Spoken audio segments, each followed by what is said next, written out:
this fish, guys. This is a giant. No. Well, good morning. This is pretty funny to me.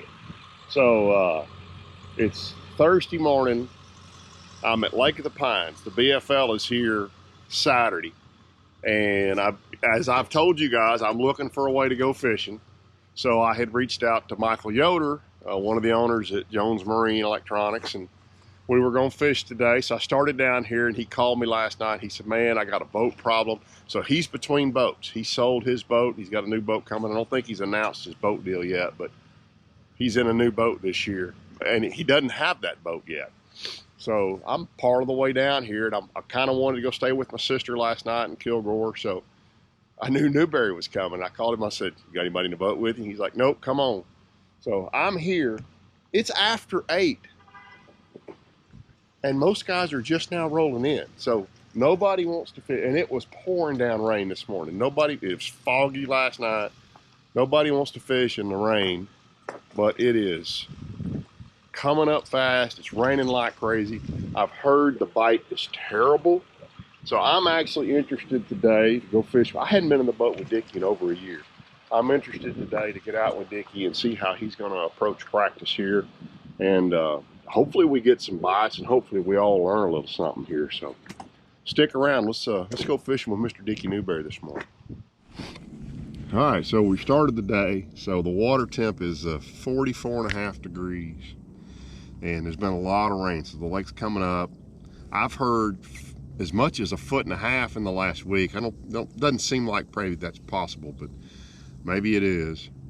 So what Newberry has done is he's come up here, and so the river just winds through. So we're just off one of those flats. And the watercolor's really not bad. Would you say it's a foot of visibility? Close to it. Yeah, so like a foot of visibility. He's not surprisingly winding a trap. And I picked up a chatterbait, and we're just going to fling it around up here a little bit. I am interested. So he was talking at the boat ramp with another guy. This isn't what's this boat model, Dickie? Elite 2. Elite 2. So we're in Phoenix, an Elite 2. This is a 23 or 24? I think it's a 24. We're not sure. Yeah, probably. Yeah, I think it is 24. That's right. And were you in the 920? What year is it? Yes, 24. You were in a 9. So by the way, happy birthday, Newberry. How old do you turn tomorrow? What, 50? Add a 20 to that. You were in a 921 last year? Yeah, 921, that's correct. And he said he went to this model because he didn't like having the one giant box. He said it was just so hard to get to the stuff in the front of that box. And that was the big decision point. And I mean, that's kind of part of why Phoenix and several boat makers make multiple, cap layouts. They may call them different boats, but kind of same boat, different cap layouts, is so that you can set that stuff up the way you want to. But it's a nice riding boat. We hadn't been out in rough water, and we hope we don't, but I understand why he's like that. Of course, my new boat's a similar layout. So anyway, just thought I'd share that with you. We'll go back to doing a little fishing now and hopefully work this out as we go. Yeah.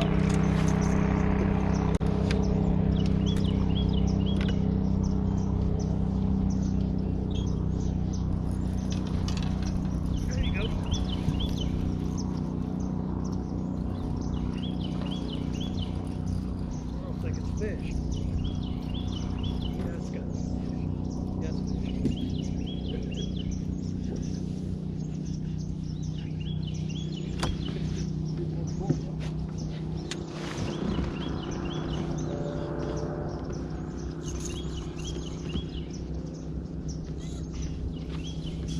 Nice little chunk. yeah, another 2-pounder. Reach up there and grab it back. Oh yeah, it's good. It's better than 2. Yeah, he's over 2.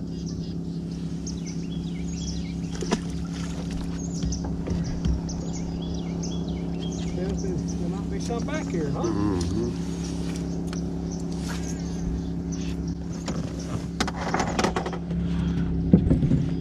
All right, so that's really interesting. So we started on the river, and we kept coming back, and Newberry, and it's just been dead. There's been nothing.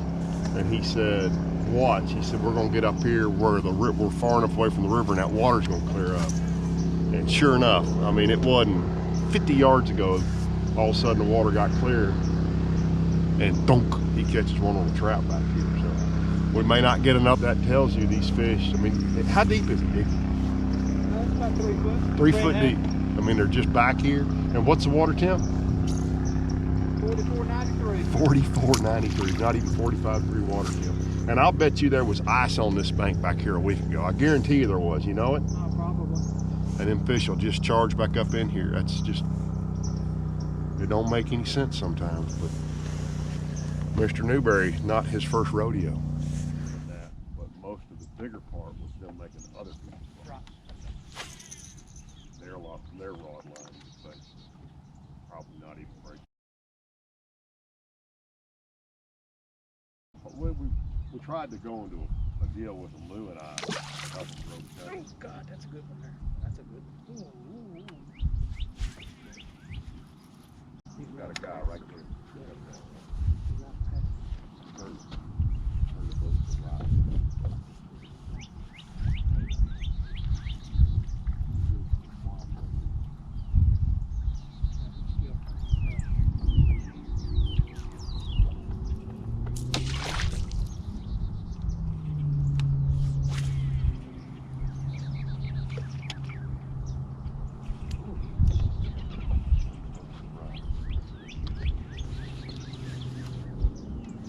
Down there, Mr. Bad Knee.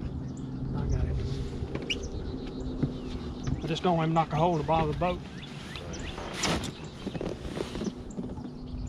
Hey, you wonder why? Oh, gosh. You see how he come? Huh? I do. Don't lose that fish. Wait. Short where he's stuck.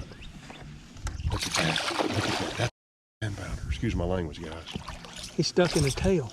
Oh, what a fish. Good, what a fish. He ain't done. No, I'm gonna lose. Headed him, but yeah. Think about it, that's about them hooks. I know. We talk all the time about Newberry, how many fish he snags, because he doesn't throw those triple grips. Look at this fish, guys. This is a giant. No. Oh, no. I can't get her in. Golly, the water's cold. Pull her up forward. Come here, baby. Oh. I got her. Grab a hold of her. Oh my gosh. Look at this fish, guys.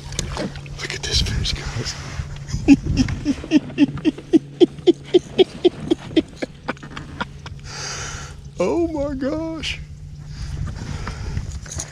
Look at where she's hooked. Right in the tail.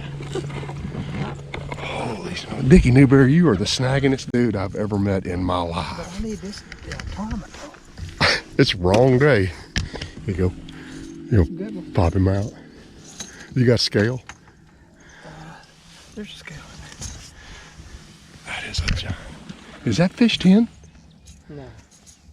It ain't long enough? No, he's too short. He's fat. He is. I'm telling you, that's a big one. Hey, that fish is way over 8. I don't think so. I guarantee it is. She is a bunch.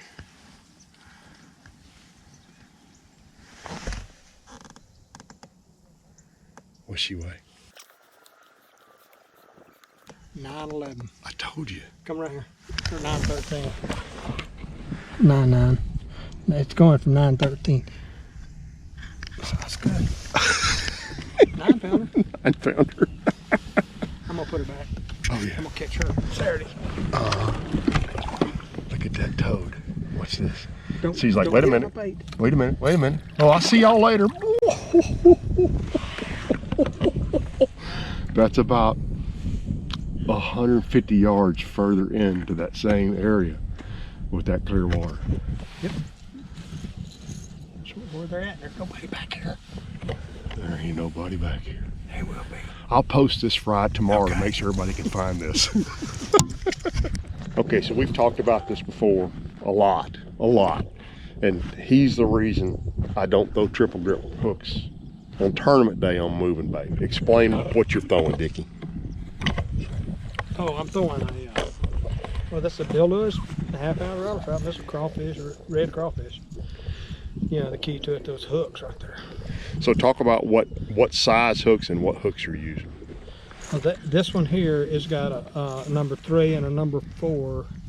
Number 3 up front, number 4 in the back. And the 3s are hard to find. Oh yeah, matter of fact, I don't think they make them anymore, but I got a few of them. Anyway, these are Gamakatsu.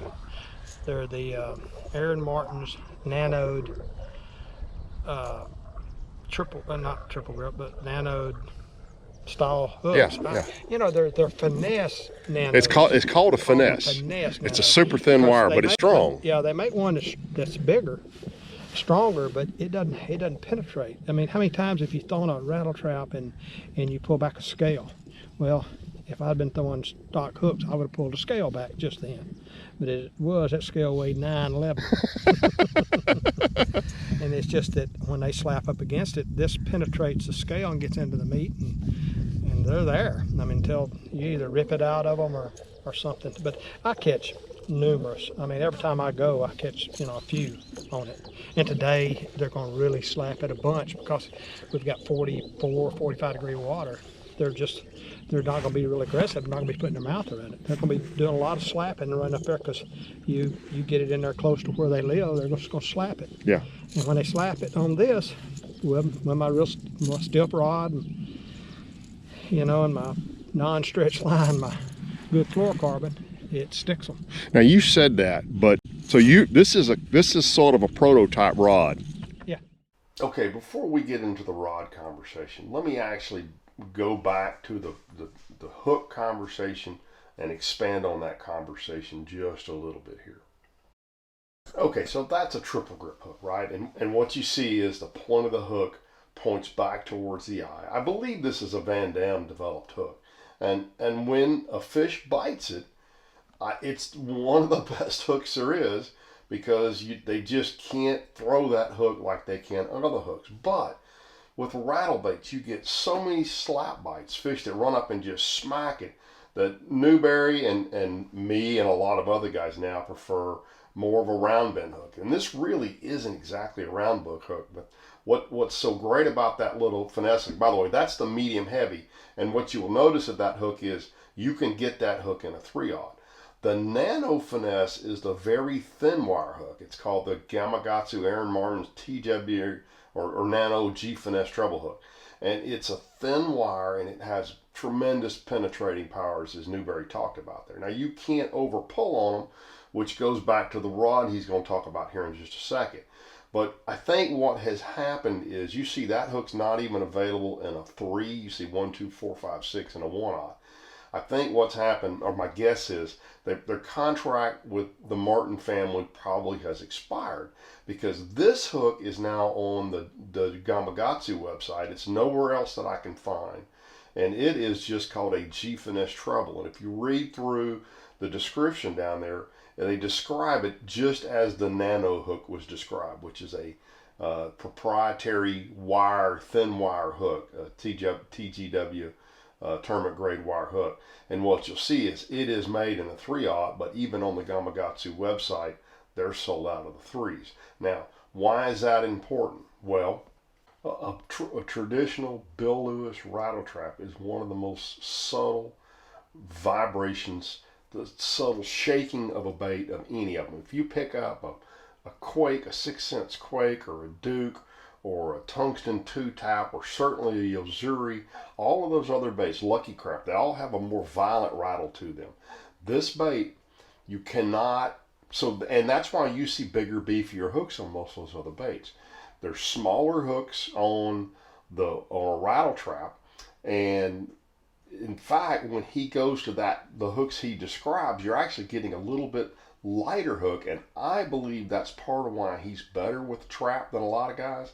I think his bait moves more. He throws it on 15-pound Invisex, and it's got lighter hooks. I think it's got more action. And by the way, just to point out how humble this guy is, if you'll notice here, he just called it a red rattle trap. Well, look at the name of the rattle trap he's throwing. It's the bait is Bill Lewis Company named the bait after him, because if you don't know the story, he won, I think, back-to-back rattle trap tournaments on Rayburn. I think the last 2 he fished. So the dude knows what he's talking about when it comes to all rattle baits, but specifically throwing a Bill Lewis rattle bait. Yeah, yeah. So you're throwing it. It's made by some guys here in Texas called Impulse Rods. Right. And what's that one? It's a 7.3, 7.4. This one's a 7.3. I went in and had him make me like 3 or 4 different rods that I thought I wanted to try. And this is the 7.3, the one I really like. I like it, but you were throwing the 7.4, and to me the 7.4 is a little bit better. But either one of them is going to work just fine. I've got a little bit longer handle because I rest the handle up against me. I increased these eye sizes on them also, and you know. But it's got a fast tip on it. Yeah. It's got a lot of pull at the bottom, but it's got a real fast tip on it. And when they hit it, when the fish hit it, it doesn't have as much give, and that's what drives these hooks in. Yeah. So that's part of the reason I think that I'm snagging a lot of fish, is because I'm using a lot heavier equipment than most people are with trouts. Everybody wants to throw a limber rod, and not only do I do it for that reason, but also it helps me free it up out of the grass when I'm pulling through the grass. So you've given me the example before about walking through the woods and bumping into a thorn bush versus a thorn vine. That's right. If that thorn's on the trunk of the tree, it's totally different. It's gonna stick you. If it is on it'll stick right in you. Or if it's on a vine hanging down, it'll just roll off to the side, and you just keep on walking, kind of push it over the side. That's basically what happens with these hooks. If it's on a solid platform or solid base, it's gonna penetrate a lot more.